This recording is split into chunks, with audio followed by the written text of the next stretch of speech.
Muito bom dia Rio de Janeiro, bom dia Brasil.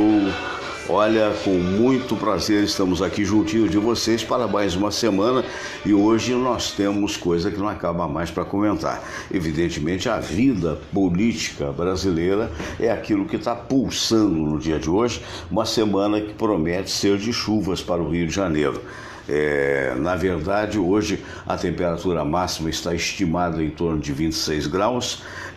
Na verdade, na terça, na quarta e na quinta sobe um pouco mais, chega até aos 34, 35, e na sexta-feira também cai essa temperatura, porém a previsão é de chuva intermitente ao longo de toda a semana.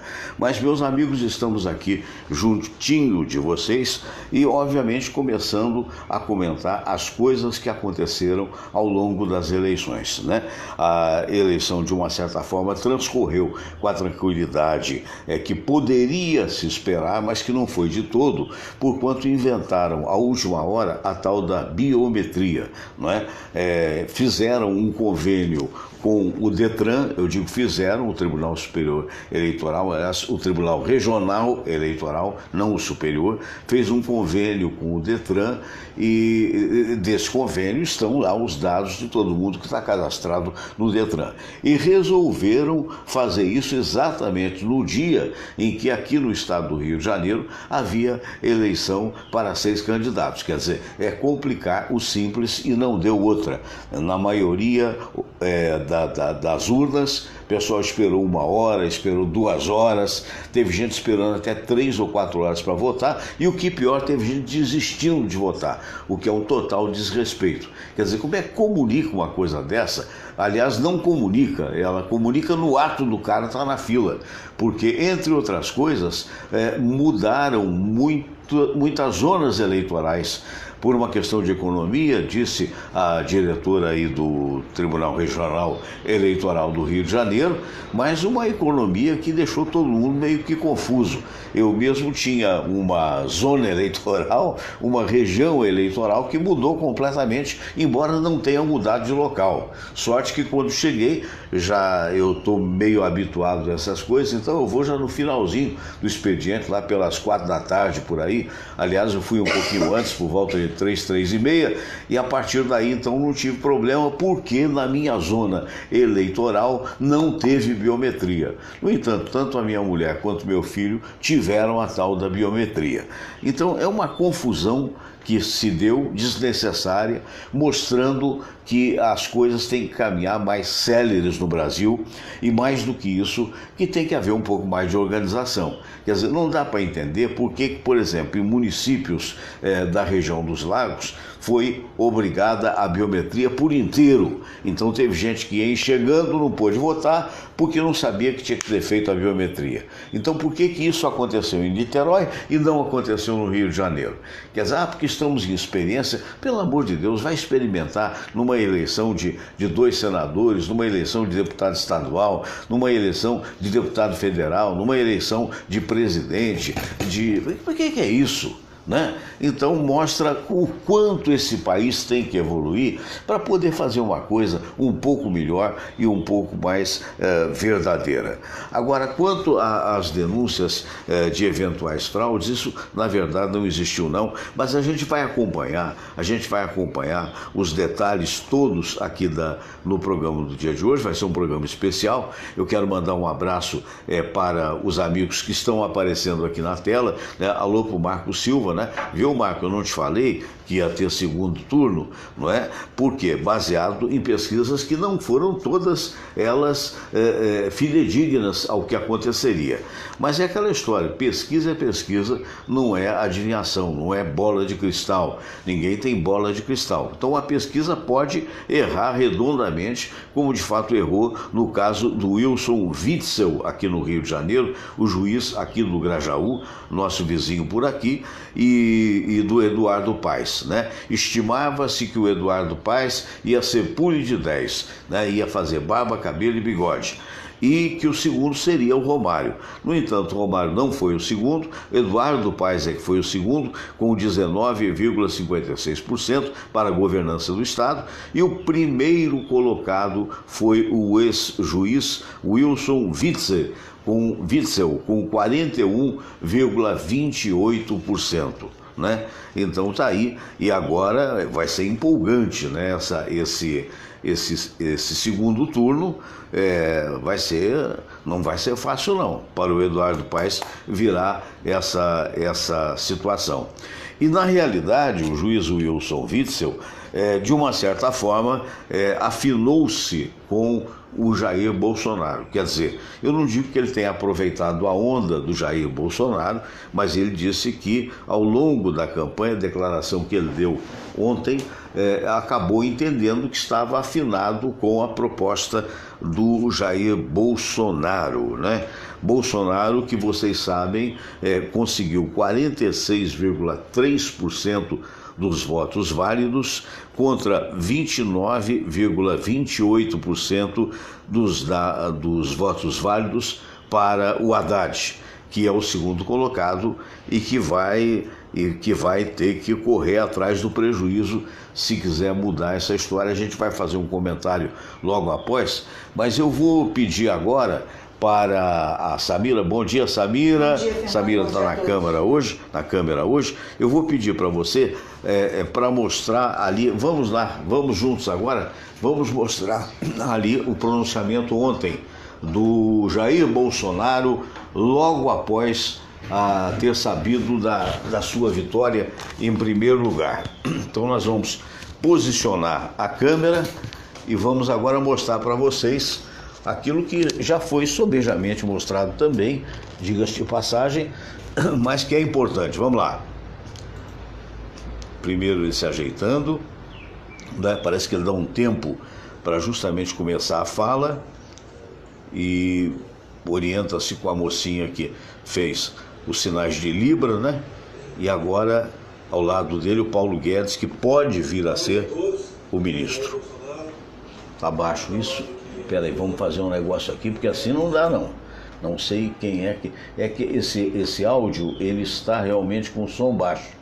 Vamos ver se eu consigo aumentar isso no máximo. Olha só, alguém achou isso? Não tem que abaixar. Não tem que abaixar. Uma vez arrumado, mas assim mesmo. Agora a gente vai ouvir como deve. E o nosso economista é Paulo Guedes, por ocasião das eleições. Recebemos muitas críticas de urnas que tiveram problemas, que não foram poucas. Se voltava para governador e depois se encerrava simplesmente o voto daquela pessoa. Se apertava o 1 no final, já aparecia o candidato aí da esquerda. Pessoas, inclusive, muitos idosos que foram votar, mas não houve nenhuma preocupação com a faixa etária e, dado as filas grandes e às vezes em andares, segundo, terceiro andar, desistiram de votar. Reclamações foram muitas, inúmeras. E quando nós aprovamos o voto impresso lá atrás, era exatamente para evitar isso. Lamentavelmente, o sistema ganhou essa primeira batalha aí, derrubando o voto impresso. Tivemos a bandeira da verdade acima de tudo, extraída lá de João 8,32. Sempre a verdade. Não comecei a fazer campanha há poucas semanas. Há 4 anos andamos pelo Brasil, porque essa é a atividade do deputado federal, é uma atuação em todo o território nacional. Andamos em praticamente todos os estados, se eu não me engano apenas o Amapá não estiveram presente. Tive em Roraima 3 vezes, Amazonas, região centro-oeste toda, sudeste também toda, região sul. E não tínhamos personalidades, não tínhamos grande aparato do nosso lado, tínhamos sim alguns bons políticos e sempre esteve ao nosso lado o povo, o cidadão, porque, como disse, a verdade estava acima de tudo. Tendo Deus como líder, sempre orando e buscando maneiras de melhorar, nós trilhamos até aqui. Não deixa de ser, para quem não tem tempo de televisão, para quem tem ainda um partido muito pequeno, não tem fundo partidário e ainda continua hospitalizado por aproximadamente 30 dias, não deixou de ser uma grande vitória. Então o agradecimento que eu faço é para todos os brasileiros. Nós ganhamos em 4 regiões, perdemos no Nordeste, mas a nossa votação no Nordeste foi muito boa e tenho certeza que melhorará e muito por ocasião do segundo turno. O que eu quero para o Nordeste é realmente uma região que, através do seu povo humilde, conservador e trabalhador, fique livre da mentira, fique livre da coação que sempre existe por parte do PT, ou melhor, sempre existiu por parte do PT por ocasião de eleições. Fazem verdadeiro terrorismo em cima desses que pertencem a uma das regiões de gente mais humilde do nosso Brasil. O nordestino é tanto brasileiro como outro qualquer. Tenho certeza que por ocasião do segundo turno ampliaremos essa vantagem e seremos sim vitoriosos. Afinal de contas, restam-nos apenas 2 caminhos: o da prosperidade, o da liberdade, o da família, o de estar ao lado de Deus, ao lado daqueles que têm religião e dos que não têm religião também, mas são responsáveis, e por outro lado, sobra-nos o caminho da Venezuela. Não queremos isso para o nosso Brasil. O outro candidato, a gente sabe quem o cerca e com quem ele se aconselha e onde. Não queremos a volta desse tipo de gente para ocupar o Palácio do Planalto. O Brasil teve uma experiência de 13 anos, o que há de pior na política. Como herança, tivemos aqui um país que viu seus valores familiares desgastados, mergulhado no país numa mais profunda crise ética, moral e econômica, nunca vista. O nosso país realmente está à beira do caos. Não podemos dar mais um passo à esquerda. O nosso passo agora é para o centro-direita. Temos uma boa aproximação com a maioria dos deputados federais em Brasília, como vínhamos fazendo, coordenando juntamente com o deputado Onyx Lorenzoni. Isso se consubstanciou ao longo das últimas semanas. Mais de 300 parlamentares das mais variadas bancadas hipotecaram solidariedade a nós, que grande parte deles são pessoas honestas, trabalhadoras e querem também ficar livre daquele velho jugo, da velha política do toma lá da cá. Temos como resgatar, sim, o nosso parlamento, trabalhando para o futuro do nosso povo e do nosso país. Nenhum país no mundo tem o que nós temos: riquezas minerais, biodiversidade, água potável, regiões turísticas. Temos tudo para sermos uma grande nação. Para isso temos que unir o nosso povo, unir os cacos que nos fez o governo da esquerda no passado, botando de um lado negros e brancos, jogando nordestinos contra sulistas, jogando pais contra filhos, até mesmo quem tem opção sexual, homo contra héteros. Vamos unir o nosso povo. Unidos seremos sim uma grande nação. Ninguém tem o potencial que nós temos. Quando olhamos alguns países, como Japão, Coreia do Sul, até mesmo Israel, a gente vê o que eles não têm, comparando-se conosco, e o que eles são. E quando olha para o lado de cá, vejam o que nós temos e o que nós não somos. Vamos mudar isso.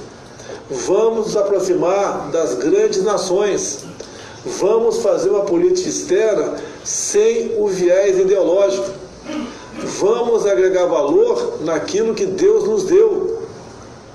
Vamos jogar pesado na questão da segurança pública. Vamos trazer a paz para as mulheres, para as mães que ficam sem dormir quando seus filhos vão para faculdades ou vão para um evento social. Vamos jogar pesado em cima disso.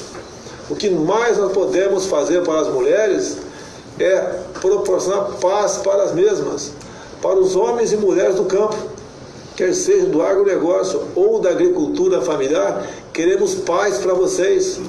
Queremos que vocês tenham uma segurança jurídica, que a sua terra não seja invadida e fique por isso mesmo. Queremos um fim na indústria da multa praticada pelo IBAMA e CMBio junto ao campo. Vamos botar um ponto final em todos os ativismos do Brasil. Vamos fazer com que, com proposta do Paulo Guedes, tirar o Estado do cangote de quem produz. Vamos regulamentar muita coisa, desonerar a folha de pagamento. É uma tarefa difícil? É, mas não podemos continuar fazendo o que foi feito ao longo dos 30 anos. O Brasil está aí, à beira do abismo, com a união de boas pessoas ao nosso lado, resgatando as nossas forças de segurança, valorizando as nossas forças armadas, valorizando a família, proporcionando um bom currículo escolar para os nossos filhos. Temos sim como mudar o destino do Brasil. Não podemos continuar flertando com o socialismo ou com o comunismo. É o que está aí. Você vê agora o nosso opositor dizendo que não vai visitar mais ninguém em Curitiba e querem fazer uma cartinha ao povo brasileiro. Não vai ser fácil no segundo turno. Eles têm bilhões para gastar. Vocês sabem disso. Eles quebraram grandes empresas brasileiras, afundaram bancos, quase quebraram o BNDES, arrebentaram com os fundos de pensões. Eles têm dinheiro, têm um poder econômico enorme. Eles têm também parte da mídia favorável aos seus propósitos.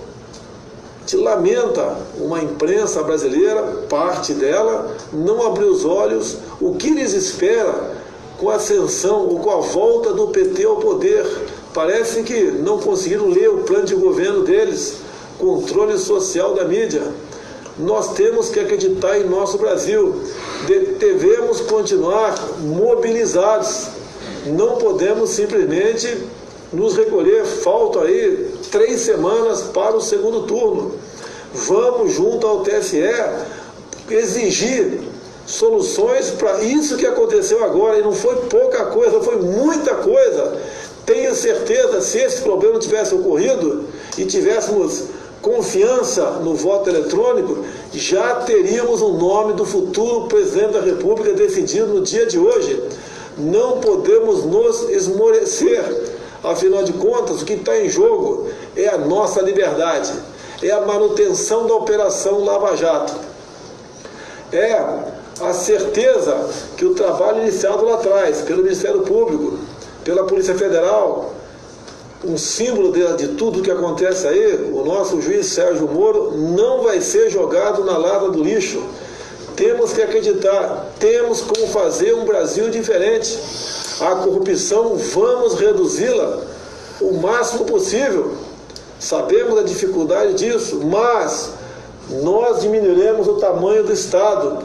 Teremos no máximo 15 ministérios, de aproximadamente 150 estatais. No primeiro ano, no mínimo 50, ou nós privatizamos ou extinguimos, simplesmente. E assim vamos continuar com responsabilidade, buscar diminuir o tamanho do Estado, porque somente dessa maneira nós combateremos a corrupção. Nós temos responsabilidade em definir o que são estatais e estratégicas. Temos responsabilidade, sim. Não queremos entregar o nosso patrimônio para qual país que seja. Nós devemos valorizar o que é nosso. Tenho certeza, com o apoio de vocês, com boas pessoas que têm chegado ao meu lado, de todos os níveis, quer sejam empresários, quer sejam os mais humildes, quer sejam os homens de segurança, quer seja o trabalhador comum, quer seja o desempregado que quer voltar a trabalhar, que quer continuar acreditando no Brasil. nós temos como mudar o destino dessa nação. Mas todos vocês que estiveram comigo nesse momento vão ter que continuar mobilizados até o dia 28 de outubro. Estou aqui porque acredito em vocês. E vocês estão aí porque acreditam no Brasil. Nós somos um só povo. Temos uma só bandeira, um só coração. A nossa união fará com que tenhamos um governo decente. Pois é, essas as palavras do Bolsonaro logo após, quando ele soube, evidentemente, que tinha tirado o primeiro lugar, digamos assim, nessa fase da eleição, mas que ainda teria o segundo turno. Nós vamos agora aproveitar, tomar carona aqui no G1 da Globo, vamos ver o pronunciamento do Haddad, que foi o segundo colocado, o petista. Vamos lá. Que infelizmente foram atacados nos últimos 10 dias de maneira muito sorrateira, mas o segundo turno nos abre uma oportunidade de ouro para discutir frente a frente, olho no olho, sem medo de ser feliz, sem medo do melhor argumento, vencer essas eleições. Viva o Brasil, viva a democracia, viva o povo brasileiro! Aí vê o Bonner quando falou, esse pronunciamento foi muito pequeno, nós não pegamos aqui o início, olha só, essa narração aí do Bonner ontem na TV Globo e o entusiasmo lá aparente do segundo lugar do Fernando Haddad. Vamos ao pronunciamento. Agradecer a presença de todos vocês. Queria agradecer, só um minutinho, queria agradecer em primeiro lugar a minha família que me acompanha há tanto tempo, minha esposa Nistela, há 30 anos comigo.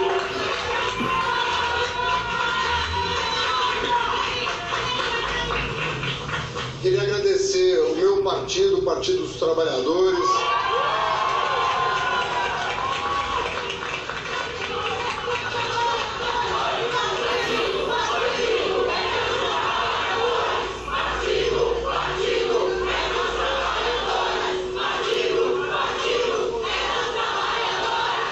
Agradecer a sua maior liderança, presidente Lula.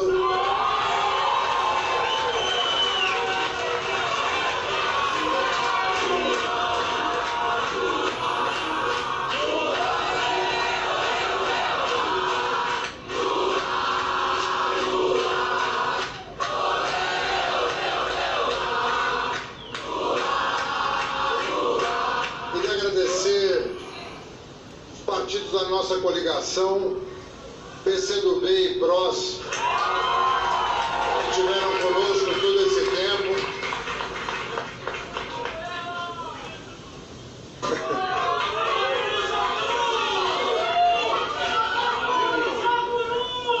Gostaria de dizer a vocês que eu me sinto extremamente honrado pelos votos que recebi hoje, que garante o Partido dos Trabalhadores no segundo turno.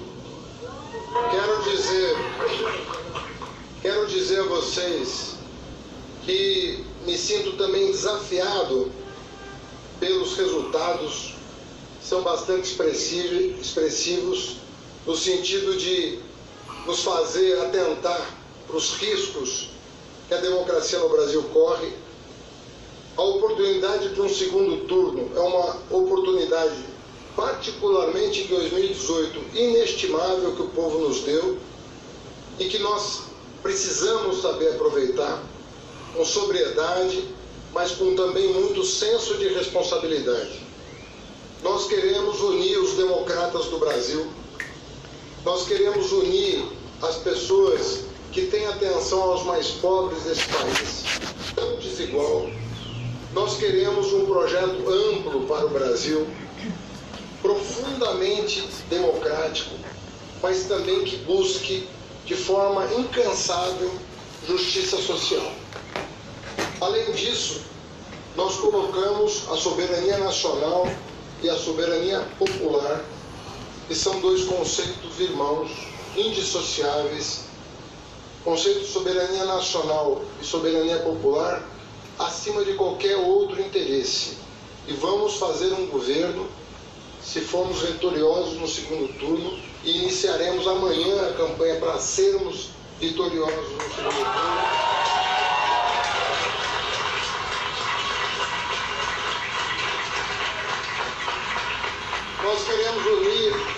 Nós queremos unir o país em torno desse conceito.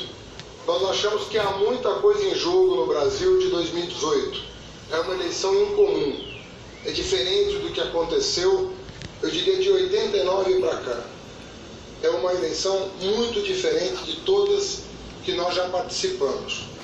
Nós já estivemos sempre em segundo lugar, sempre no segundo turno, quando houve segundo turno, ou em segundo lugar quando não houve segundo turno. Nós participamos de todas as eleições desde 1989 e nós asseveramos, essa de 2018 coloca muita coisa em jogo, muita coisa em risco. Eu diria que o próprio pacto da Constituinte de 88 está hoje em jogo em função das ameaças que sofre quase que diariamente. Nós vamos enfrentar esse debate, nós queremos enfrentar esse debate muito respeitosamente. Muito respeitosamente. Nós vamos para o campo democrático com uma única arma, o argumento. Nós não portamos armas, nós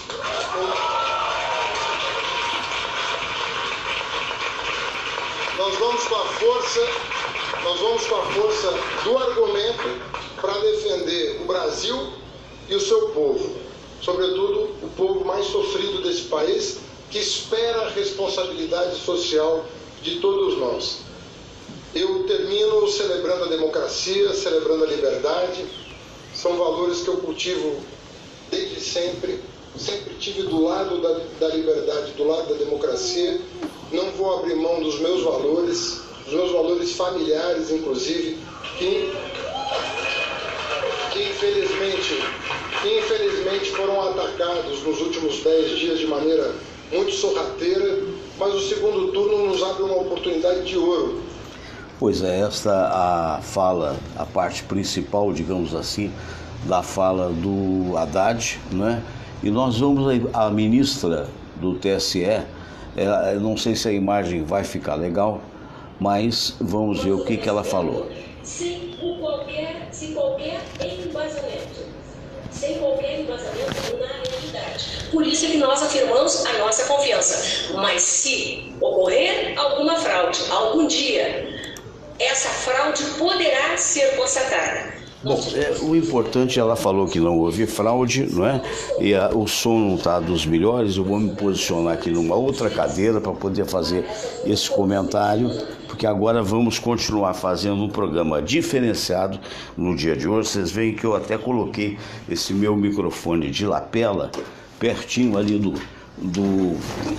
onde está o alto-falante, para que você pudesse ver a ministra falar essa verdade, que fraude não houve aparentemente de uma maneira expressiva, mas acontece o seguinte, que houve muita confusão, houve uma desarrumação. Vou mudar aqui de posição, a Samira está comentando que a câmera aqui não está boa, então eu vou voltar para sem iluminação, né? Vocês me desculpem, mas é que eu tinha que fazer esse esforço para você ver exatamente aquilo que estava ocorrendo. Então agora voltamos a ter uma iluminação legal e eu vou trazer para vocês algumas informações. Então a ministra Rosa Weber disse realmente que não há possibilidade de fraude.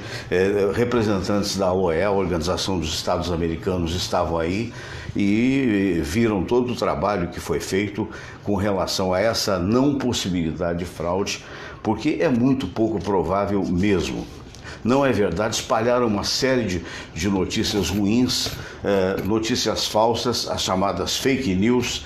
Uma delas até foi colocada pelo filho do Bolsonaro, agora eleito, dizendo que se você apertava o 1 e aparecia o número 13, e na verdade aquilo foi comprovado de que era fraude. Não que ele teria fraudado, mas ele embarcou numa canoa furada. Não foi isso que aconteceu e não seria isso que aconteceu. Tanto isso é verdade que a eleição terminou no seu primeiro turno com o Bolsonaro 46,3% e com Haddad 29,28%. Aqui no Rio de Janeiro, para muitos, apostavam, um amigo meu, o Eros, até apostou, não, vai ser primeiro turno e tal, e até baseado numa veracidade. No Rio de Janeiro seria primeiro turno.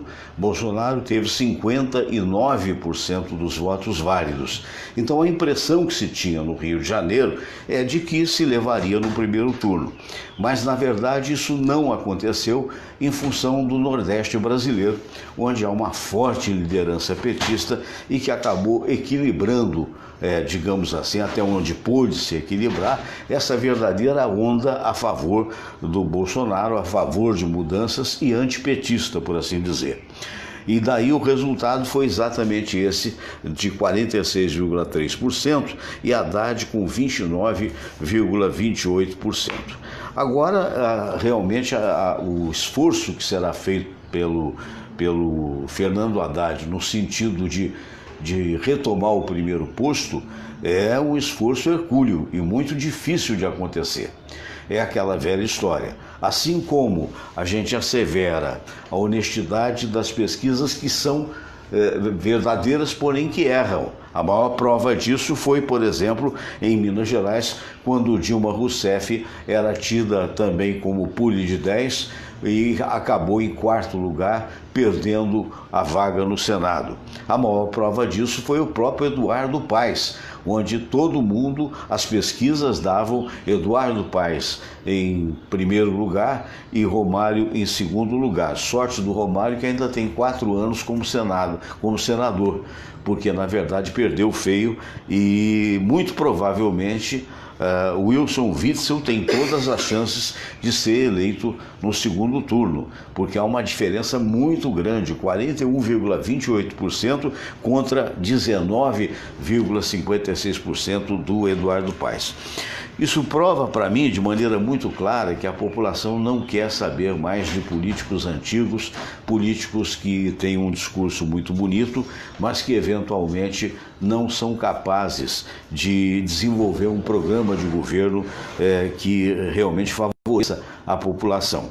E voltando ainda ao raciocínio da presidência, imaginem vocês, a diferença é tão grande de Haddad para Bolsonaro que é factível, digamos assim, que ao lado do Bolsonaro possam estar provavelmente 70%, 80% dos eleitores do Ciro Gomes. Não são todos que vão estar junto. Não sei qual é o percentual da Marina, mas infelizmente uma moça valorosa, cujo percentual hoje é inexpressivo. Ela apenas tem 1% dos votos. Chegou a ter menos do que o Cabo Daciolo, o que é lamentável. Pode ser considerado até momentaneamente o ocaso de uma política brilhante. O Alckmin, a tendência natural é se ajeitar, porque essa é a tendência do PSDB. Então vai tentar se ajeitar com o Bolsonaro, vai tentar compor com o Bolsonaro. A Marina, se tivesse digamos assim, um número expressivo, é evidente que a tendência seria, de alguma forma, alguns se bandearem para o PT, o que é pouco provável, porque a Marina até exorcizou o PT, né? O Cabo Daciolo também é 1%. O Álvaro Dias, menos de 1%, 0,8%.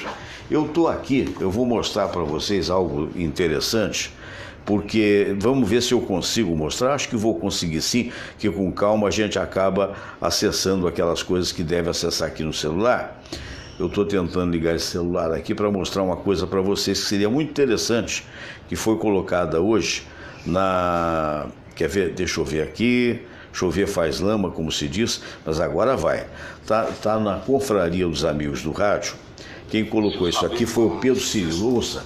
Vou botar aqui. O Lula não será candidato. Se ele não será candidato, como é que se explica essa fraude que ele está patrocinando? Não, mas estou falando, essas palavras são muito duras. Sim, mas isso é uma fraude. As pessoas precisam entender, porque eu conheço o povo. O povo brasileiro tem uma gratidão, tem ódio, muitos têm ódio, mas o povo mais pobre, mais humilde, tem uma gratidão, um respeito, um carinho pelo Lula. E o que eles estão fazendo com isso? Eles estão incitando essa população com uma mentira de que o Lula vai ser candidato, mexendo com tudo quanto é de chicana jurídica, para chegar lá na frente, criar uma comoção e o Lula indicar uma nova Dilma, uma pessoa que não tem liderança, que não tem experiência, que acabou de perder. Espera um pouquinho, o meu amigo, acabei de apoiá-lo, não faz 2 anos, candidatou-se a prefeito de São Paulo no cargo e perdeu, não foi pro Dória, que é um farsante, no primeiro turno, ele perdeu para nulo e branco, tirou 16% dos votos. Como é que alguém acha que um camarada desse, com 15 dias da eleição, vai virar presidente? Se isso der certo, não dá certo. Sabe por quê? Porque se é um presidente desse tamanhinho, que vai passar para a sociedade a necessidade de sair de Brasília em hora de tensão e consultar o Lula no presídio de Curitiba. Isso destrói um país. Não é possível. Isso é crítica ao Lula? Isso é crítica política. Então, candidato, mais uma vez, muito obrigado pela entrevista. Muito obrigado. Eu disse a você em off e vou dizer em on. Você devia ajudar um pouco o jornalismo brasileiro a ser mais profissional. Parabéns pela qualidade das questões. Muito obrigado. Quem colocou isso aqui do Ciro Gomes foi o meu amigo, o Pedro Cirilo. Só não concordo com uma coisa, quando ele diz assim, vejam a entrevista do Ciro a jornalista estrangeiro, ele fala quem é Haddad, sem saber que estava sendo gravado. Não, mentira. Mentira, sabia que estava sendo gravado. Inclusive ele fala, eu vou falar com você em off o que eu estou falando em on. Quer dizer, ele sabia que estava sendo gravado, até porque é impossível você não ver uma câmera diante de si com essa qualidade. Se a qualidade não foi total, foi porque eu usei o meu celular para mostrar uma coisa que foi potencializada digamos assim, na Confraria dos Amigos do Rádio, no Zap. Então, agora, e aí, o que quer dizer isso? Quer dizer que o Ciro vai ser contra a candidatura do Haddad? Não necessariamente. Todo político é pragmático. Essa realidade que você ouviu aí era o momento em que ele se lançava candidato e que provavelmente imaginava de que pudesse receber uma carga de votos do PT diante da realidade política muito maior dele do que propriamente de Fernando Haddad. Nós estamos falando de um cidadão que, não pertencendo à grande mídia que está baseada no Rio e São Paulo, conseguiu 13% dos votos, né? E que, obviamente, mostrou digamos, a sua capacidade de político e de governança também com relação ao Ceará, e pode, nesse momento, ser um fiel da balança? Não sei. Por quê? Porque, primeiro, é muito difícil o voto não é uma propriedade sua. Eu estava vendo o discurso desapontado da Marina, né, tentando mostrar um otimismo que eu acho que é impossível alguém que começou com uma potencialidade acima dos 10%, chegar a 1%, mas ela tentou. E ela dizendo que os votos, a única coisa que eu acho que ela falou, digamos assim, para não mostrar esse pessimismo, dizendo que voto não é propriedade de ninguém. Então, aqueles que votaram no Ciro, necessariamente não votarão no Fernando Haddad ou poderão votar. E é aquela história. Olha o tamanho da dificuldade que o Fernando Haddad, nesse momento, e os petistas estão tendo com relação a reverter essa situação, essa onda bolsonarista, por assim dizer. Por que eu digo isso?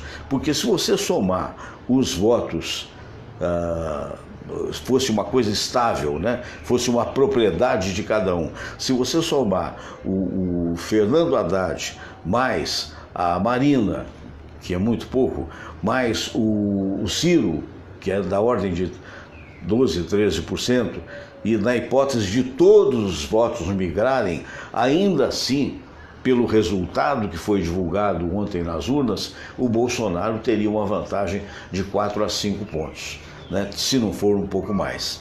Então é uma situação hercúlea. Agora, isso significa que a eleição está resolvida? Não, não. Uma coisa que me preocupa muito, e eu ontem conversava com um amigo meu, é essa coisa da demonização do outro lado, seja quem for, entende? Porque veja você, de um lado nós tivemos aí o Bolsonaro com esses quase 50 milhões de votos, se não foram mais, confesso a vocês, eu tinha anotado aqui, mas eu acho que eu me perdi, mas não importa, é quase isso, né? E do outro, 30 milhões de pessoas que votaram no Fernando Haddad. Então essas 30 milhões de pessoas são todas elas comunistas, são todas elas criminosas, bandidas? Não é assim, não é assim. Então tem que haver um denominador comum entre uma parte e outra, acabar com essa situação de exagero. Eu, particularmente, não concordo com essa situação. O Brasil vai virar uma Venezuela. Não vai virar Venezuela porque é um país muito acima. Ontem eu vi a Globo News, os colegas jornalistas todos falando, é um país muito acima da Venezuela, né? A Venezuela só tinha petróleo. Nós aqui no Brasil temos uma indústria pujante, nós temos inúmeras cidades acima até de 1 milhão de habitantes, com renda própria, claro que vivendo um momento muito difícil, cheio de problemas, mal dirigidos, e com certeza, talvez, a única situação em que o PT de alguma forma possa tentar driblar esse resultado para ele ingrato seria a admissão de erros, coisa que até agora não houve. Seria o Fernando Haddad, isso é uma ideia minha, que evidentemente pode não ser a sua, pode sequer ser a dele. Seria fazer um meia-culpa, seria dizer, não, nós erramos, seria dizer, não, nós permitimos que houvesse roubalheira na Petrobras, nós permitimos que houvesse roubalheira na Petrobras. Infelizmente, nós escolhemos muito mal Dona Dilma Rousseff como presidente do Brasil, porque era uma mulher incompetente, e aí o dedo do Lula foi errado, porque ao botar essa mulher como presidente e ao botar o Temer como vice-presidente, meu Deus do céu, foi o desastre que nós sabemos, não é? Tanto um quanto o outro são dois incompetentes.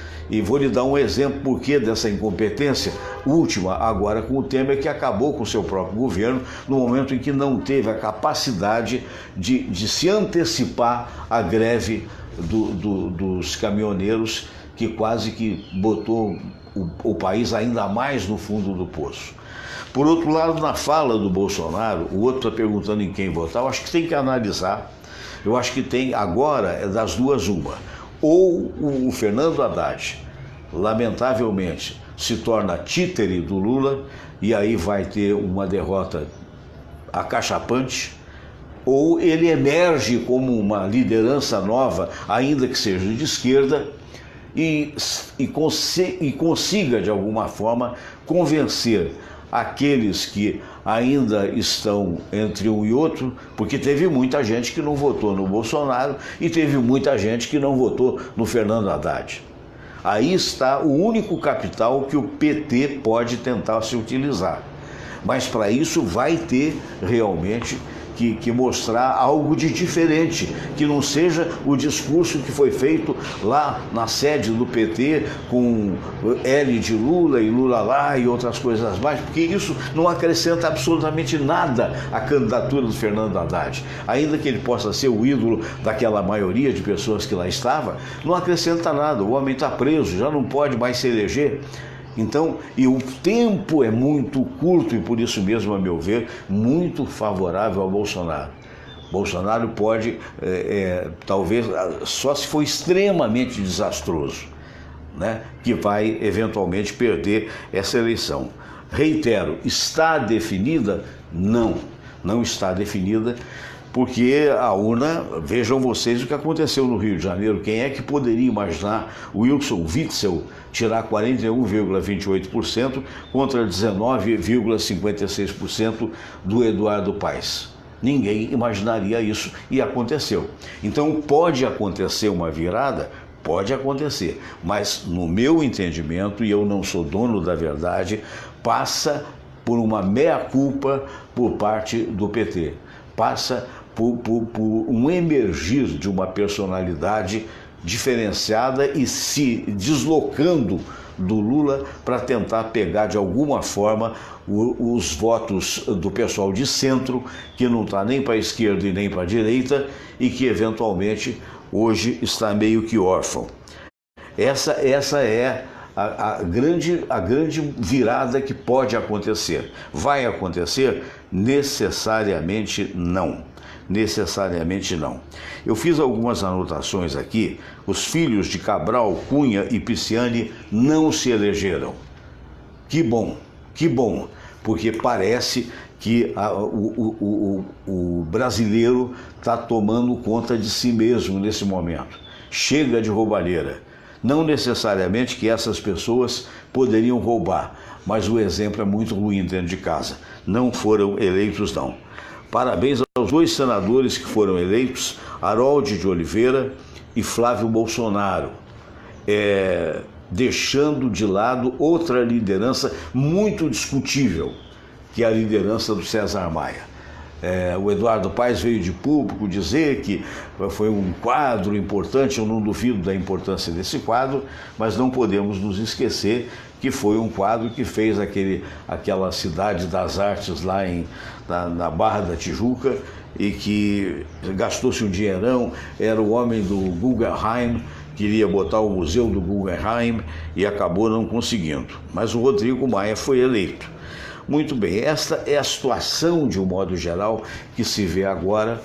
Hoje, a Tônia Elizabeth dizendo que não votaram ou anularam o voto não podem resolver votar no segundo turno. Aí houve sessões com... Lá, 60%, né? 60% de abstenção. 60% de abstenção. Pois é, grande nos Estados Unidos, enorme abstenção, né?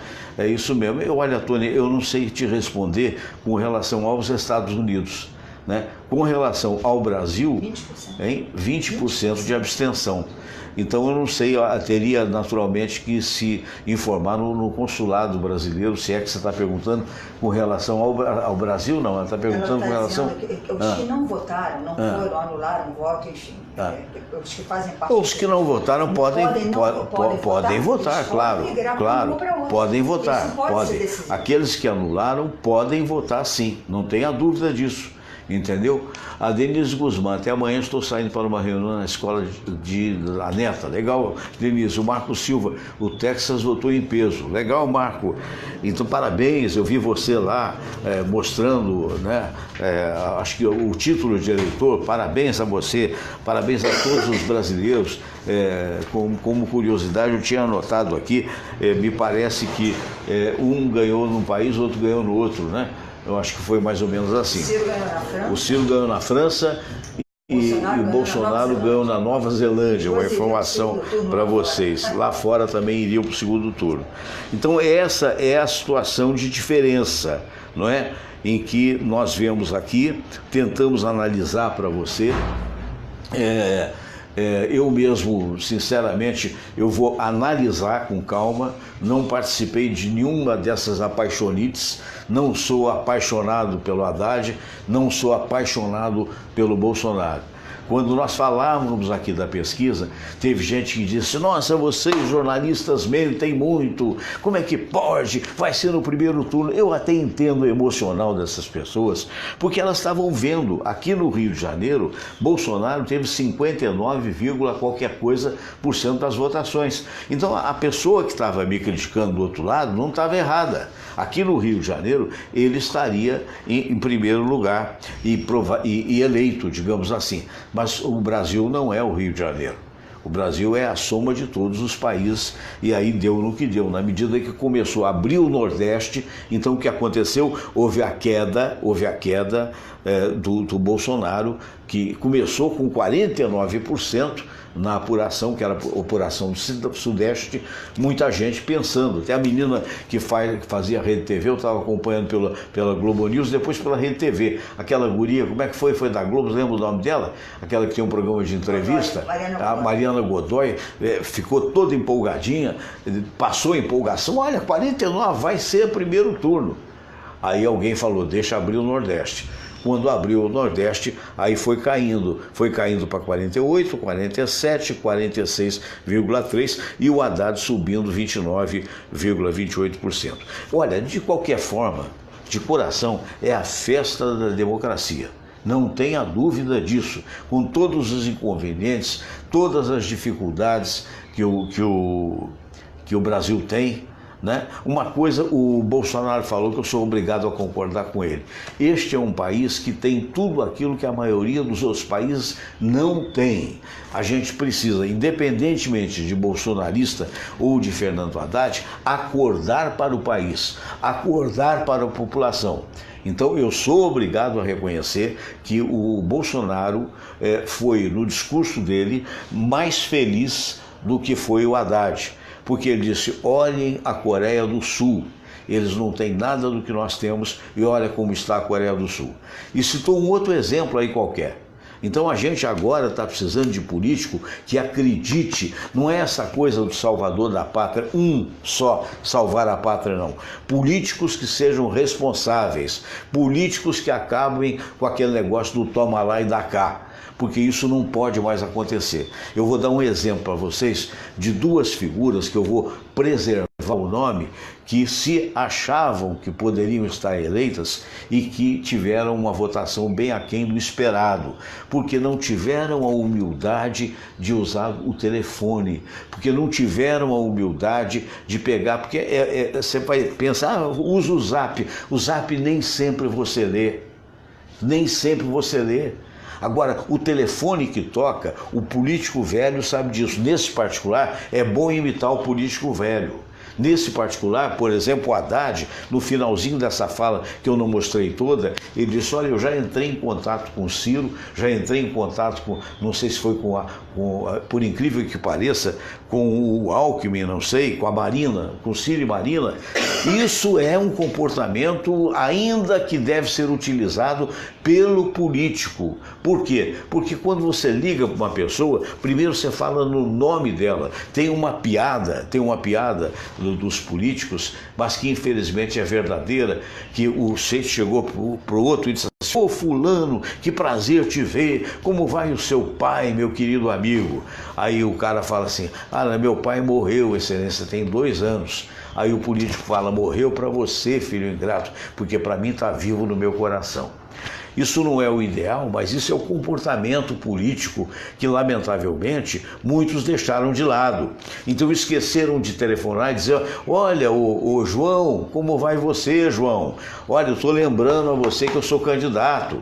Muitos esqueceram isso no Zap, de botar no Zap, olha meu amigo, na urna tal, e hoje estão amargando a derrota. Não é? Então isso é uma mudança de momento que nós estamos vivendo no Brasil, importante. Vou arriscar, seria uma virada espetacular se o Fernando Haddad conseguir virar. É algo para os anais da história brasileira, mas vai ser muito difícil. Claro que também o Bolsonaro, a meu ver, não pode ficar só no discurso.